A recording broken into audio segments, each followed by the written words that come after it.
Nuages qui passaient, louaient l'Immaculée, par les ébats et par les agneaux frisés, à qu'elle soit louée.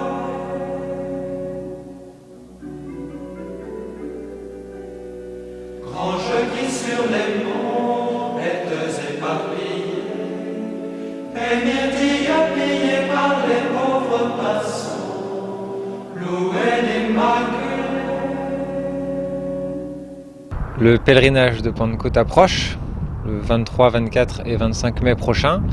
Et dans l'organisation, nous nous préparons. Quasiment tout est terminé. Nous avons mis du temps avant de trouver les bivouacs. Le bivouac du samedi soir a été trouvé assez rapidement près de Rambouillet. Mais le bivouac du dimanche soir, nous avons mis plus de temps et finalement nous avons trouvé un très beau bivouac juste à l'entrée de Villepreux, la ferme du Val-Joyeux. C'est un endroit très adapté pour des pèlerins. Nous avons vu que même s'il pleuvait, la terre était suffisamment, pouvait absorber de l'eau sans que nous ayons beaucoup de boue. Donc tout ira très bien.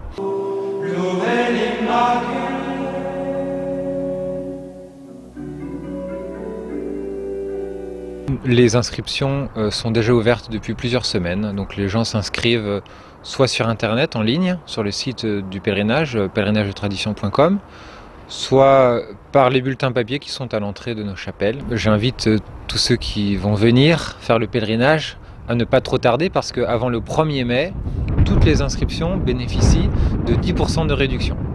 Pour nous-mêmes, pour l'organisation, c'est beaucoup plus simple si les gens s'inscrivent tôt. Certaines personnes m'ont demandé, Monsieur l'abbé, pourquoi faire ce pèlerinage de Chartres à Paris? Quel est le motif?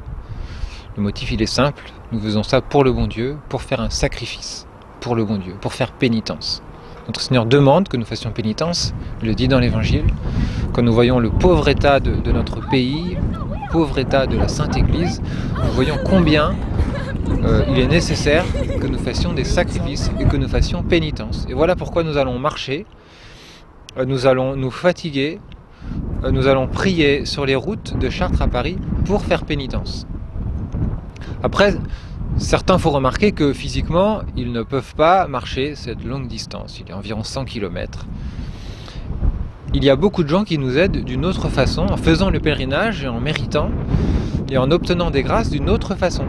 Par exemple, en aidant à la logistique. Il y a beaucoup de gens qui se dévouent en conduisant des minibus, en faisant la cuisine, en faisant du nettoyage, en organisant... Il y a beaucoup de soucis matériels à gérer pendant un pèlerinage. Et nous avons quasiment 1000 personnes qui se dévouent en faisant le pèlerinage dans la logistique. Donc n'hésitez pas à proposer vos services en appelant le secrétariat ou bien sur le site du pèlerinage. Il y a aussi des gens qui nous aident financièrement. C'est très précieux parce que les dépenses occasionnées par un pèlerinage, ça dure 3 jours, mais les dépenses sont énormes. Donc il y a des gens qui parrainent des pèlerins. Les pèlerins ne peuvent pas payer, mais peuvent venir marcher et prier. D'autres ne peuvent pas marcher, mais peuvent financer. Il y a des gens qui nous font des dons, tout simplement, et l'association Pèlerinage de Tradition peut délivrer des reçus fiscaux. Donc je remercie d'avance tous ceux qui vont pouvoir nous aider. Il y a beaucoup de gens qui prient même avant le pèlerinage et pendant pour que les grâces se répandent avec abondance. Et nous voyons, nous prêtres, quand nous confessons pendant le pèlerinage, quand nous dirigeons des méditations, nous voyons tous les biens spirituels qui sont bien présents pendant ce pèlerinage et toutes les grâces qui sont répandues sur les pèlerins. Les pèlerins repartent le lundi soir chez eux, eh bien, un petit peu comme après une retraite. Ils en sortent transformés à la fois par cette atmosphère de charité qui règne dans la colonne qui marche, à la fois par cet esprit de prière, de joie, de sacrifice. C'est aussi l'occasion de retrouver dans une atmosphère chrétienne beaucoup de gens qu'on ne voit pas le reste du temps. Et donc tout cet ensemble fait que ces 3 jours de marche, de prière et de sacrifice sont une source abondante de grâce, non seulement pour tous ceux qui viennent, tous les pèlerins, mais même pour la France et pour l'Église. Voilà comment se déroule le pèlerinage. Nous partons la veille de la Pentecôte.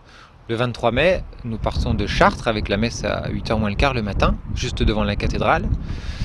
La première nuit se déroule près de Rambouillet et la deuxième nuit donc à l'entrée de Villepreux. Et le lundi matin, nous partons de Villepreux pour rejoindre Paris. La halte du déjeuner est sur l'hippodrome de Longchamp, comme chaque année, et nous arrivons devant les Invalides pour la grand-messe de clôture à 16 h le lundi de Pentecôte. Le thème cette année, c'est les anges. Les anges à la fois les bons anges et en même temps les démons. Les démons d'abord parce que c'est important de comprendre tout le rôle pervers que joue Lucifer et tous ses suppôts dans le monde actuel. Le diable est très présent dans notre monde et il est important de le connaître, de connaître ses plans, de déjouer ses ruses, de résister à ses tentations. Et puis les bons anges. C'est merveilleux de voir tout cet univers des anges, un monde invisible mais bien réel. Le bon Dieu, dans sa bonté, a donné à chaque être humain un ange gardien qui veille sur nous pendant toute notre vie terrestre. Et nous l'oublions souvent. Et si nous pensions davantage à notre ange gardien, certainement son aide serait plus efficace sur notre âme.